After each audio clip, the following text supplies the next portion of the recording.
How's it going, guys? Welcome to another Donger deck discussion based this week on the meta changes.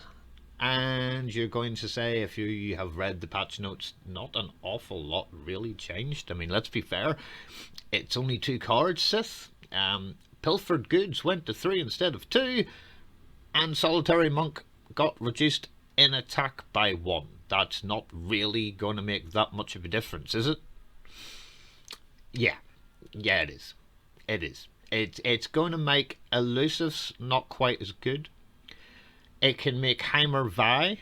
You can now put Pilfered Goods in Heimer Vi and get an elusive turret. And get cards. That's brilliant news for Heimer Vi, as if the deck wasn't good enough already. Now you can actually build a deck with Bilgewater, put somebody like Ezreal in there and go to town completely on a whole load of spells. So it helps Heimer out greatly if you can put Bilgewater in the deck as well, which of course you can. So the weirdness. I think the meta is going to change quite a bit, and it'll stay changed for about 2 weeks until 1.6 comes out, and then as soon as 1.6 comes out, a lot of things are probably going to get hit, including Will of Ionia. I think it'll go to 5, and they'll change a few things with Noxus Burn, as you can read in the patch notes in game. So what I'm kind of looking for at the minute is something, a deck that's flexible, that can go toe-to-toe with aggro, can go toe-to-toe with Brawn and Anivia. So we're looking for like a combo-y, flexible kind of deck. And on the Dongers of Runeterra Discord, a lot of people have been talking about how bad it is when you get yoinked and your Leviathan hits the other side of the board and they kill you with your own card. That's probably the thing that got me thinking that Yoink Sejuani was a great deck, like a really good deck. But I think Nab as an actual thing now is not as good as what it was. So it kind of replaced Tempo Sejuani. And I don't particularly like the nab mechanic. I think it's a good mechanic. I think it's something that should be in the game. I just don't think it should be abused as much as it is, hence the move up a cost to 3. So we've made a new deck. We've went back to Tempo Sejuani, and I'll show you my take on the deck. Again, this deck, I mean, this will be about a 5-10 minute video. Sejuani needs to level up, so he's been played a lot with like gangplanky type things, and you know, there are things that can attack the Nexus, which is pretty good, but I really need consistency in decks. I need synergy in decks. I need things to kind of wake up and go, right, so why is Tempo Sejuani so good? Well, at the minute, the Basilisk decks with Darius are everywhere, and probably the #1 deck in the game at the minute. It's got a 59% win rate across the ladder, so that's incredibly high. It has the Crimson package, it has the Basilisks, they're not running too many other regions, so the Basilisk goes 6-4. I have made the Dongers of Runeterra final playing the deck, so I know the deck backwards. It is incredibly strong. It beats Heimer Vi really quite easily. It beats Yasuo Swain. It beats Elusive Burn. It has beaten King Cow elusives. It's a good deck. But we need to try and keep up with that, what we call tempo. So tempo being that you're putting stuff out, making them lose value for their cards, so they're playing suboptimally because you're putting things out, and that's what an aggro deck does. It like floods the board with stuff and hits Nexus to face and has all the qualities of a really fast deck, but a control deck can normally beat aggro. And that's why things like Braum and Anivia are doing so well, because they're just taking it to turn 10 and there's, you can't get through that enormous list in 10 goes. I mean, you really can't. It's practically impossible. So what we're looking for is a deck that is flexible enough to go slow, but also can go fast at the same time. So I think Sejuani is still a really great champion. And I also think our streamer, I'm So Humble on Twitch, I'll put his link in the description below as well, and the deck code to this deck. So we have went for Misfortune and Sejuani. And it's not really like the old Tempo Sejuani before. There's quite a bit of difference in the cards. So we're going to go through why they're all in there really specifically. So let's start, as we always do, at the top. 2 warning shots. Brilliant in between rounds where you're not attacking, or even in your attacking round if you don't think you're going to get it through and you have a Sejuani in hand. It is a 0 cost hit to the Nexus. You've done 5% of the total damage you need to do for free, and you're leveling him up. Brilliant if you haven't got Misfortune out. It's just really good. But you don't want too many, so we're running it as a 2 of. Jagged Butcher.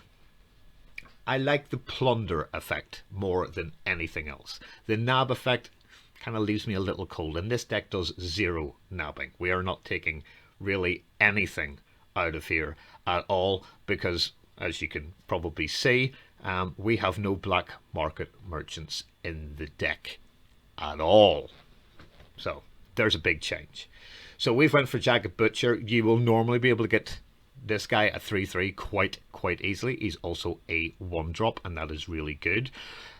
The best 1-drop in the game, the Omen Hawk, granting the top 2 allies in your deck 1/1 on the stat line. That is superb. An automatic 3 of, without doubt. The same with the Jagged Butcher. As we're only running 2 warning shots, we have got 1 parlay. So for instance, my opponent puts down a 2/1 spider with fearsome. Class. I use this, I kill it, and then I also damage the Nexus. It was the last card in the deck, and I think it's a really good one.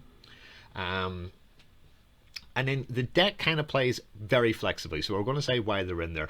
Hired Gun is just great for 2. It's a great stat line, 2/3. It's not going to be hit by too much. Yes, he gets hit by beams and culling strike and all that sort of stuff, but a Mystic Shot won't kill him.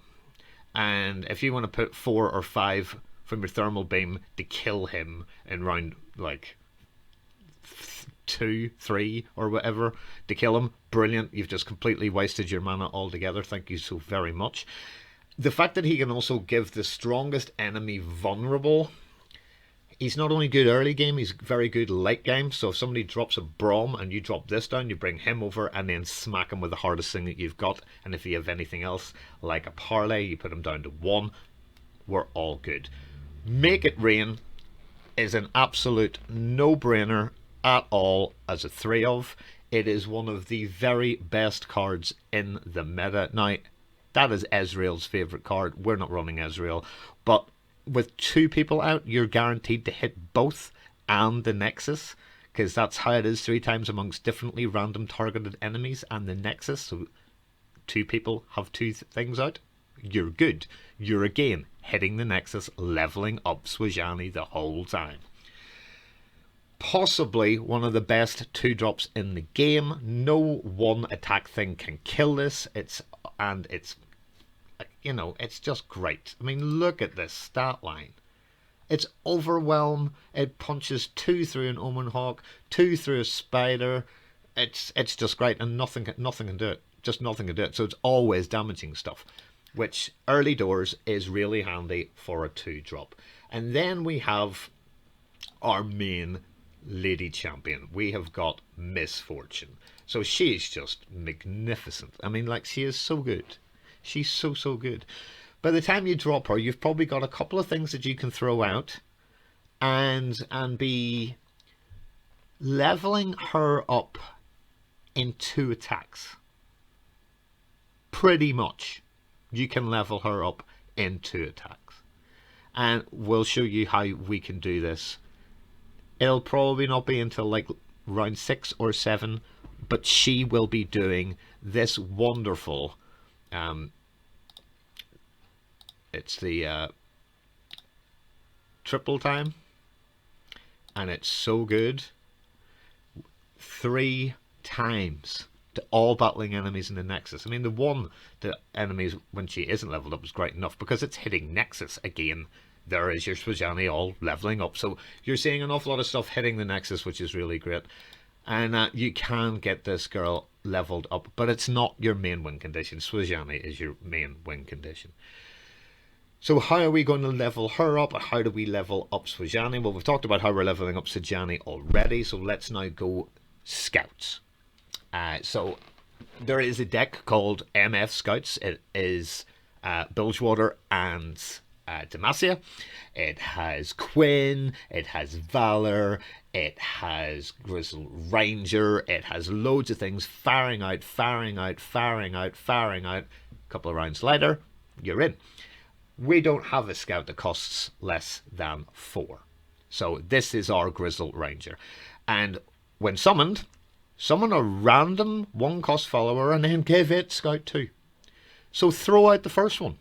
That's attack number 1. Then, depending on the board state, throw out the Scout and do it again. Or keep the Scout behind and then keep it safe. And then do it again. And in 2 attacks, you have a very, very leveled, very vicious, amazing Misfortune. I'm hoping I'm So Humble is really impressed that I'm building a deck around his favourite character. So that's one way of doing it. Then there's the amazing Yordle Grifter, who also gives you a warning shot, which is fantastic.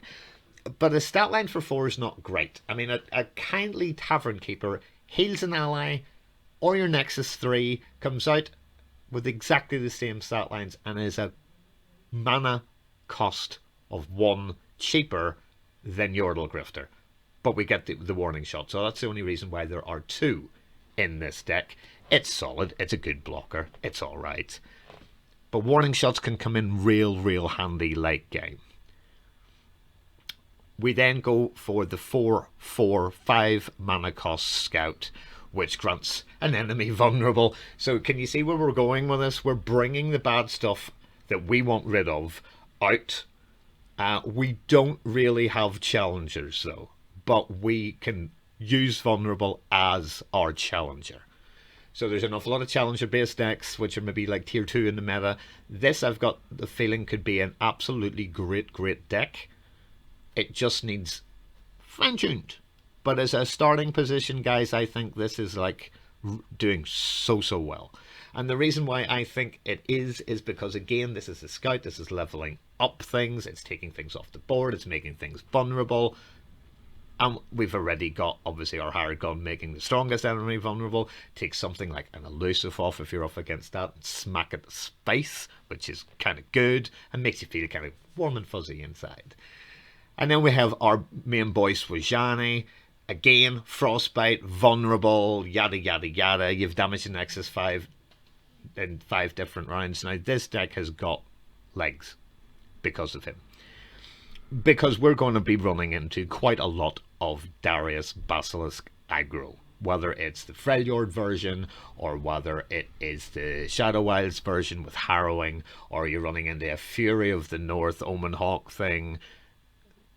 Darius comes out on 6. Whether the Nexus is beneath 10, at 11, at 12, he's coming down, and then he'll be the last person when he throws out to try and level up and then try and win the game. This is brilliant if he comes out, because he comes out and you've got a Sejuani in hand. It's the only deck that I know of where you will, in your opening mulligan, keep Sejuani for round 6 if you're playing a Darius deck or a Braum deck, because that 5, as soon as he levels up, remember, it goes to this lovely thing of a 6/7, and Braum, for instance, he becomes a 2/6. Sejuani is a Braum killer. He is a Braum killer. He is a Darius killer. Just bring him out and smack him to death. And that is your most horrible opponent dead that turn. We've got so many things that we can trigger Riptide Rex with, and we've got them as a 2 of, because that pretty much is our Ruination. That is pretty much our harrowing card. And on a packed board, if you're playing aggro and you drop that, well, pretty much everything is going to fall to pieces. Keep one warning shot, or keep a parlay. There's only the one of them. Keep it, drop it, win the game. So this is the deck that can go toe to toe. Like, that's a 3/3, that's a 2/4, that's a 4/4, that's a 3/2, that's essentially a 3/2, that's a 2/3. These are pretty good odds, apart from the Omen Hawk, but again, you're buffing your units, and Jagged Hawk should be a 3/3. You've got enough there to stop the Disciple coming out against that deck, or the Demolitionist. All that sort of stuff, they all just die. They all just die. You can stay toe to toe in the meta with this deck. This was a really good deck. This is about 12 or 13 cards off the original version as the meta has shifted. I don't think we're going to see as much nab in the meta, so this is probably, well, probably one of the, has got the ability to be tier 1. So deck code will be pinned comments. A link for free to join the Dongers of Runeterra Discord. In there, come and join us. We do tournaments all the time. I've made the final with Darius aggro. Whether I play him in the final or not is completely different. I may even use this. The deck code's in there too. Come join us. You'd be more than welcome. And at the end of every video, we always say the same thing. Please like and subscribe. And Dong is out.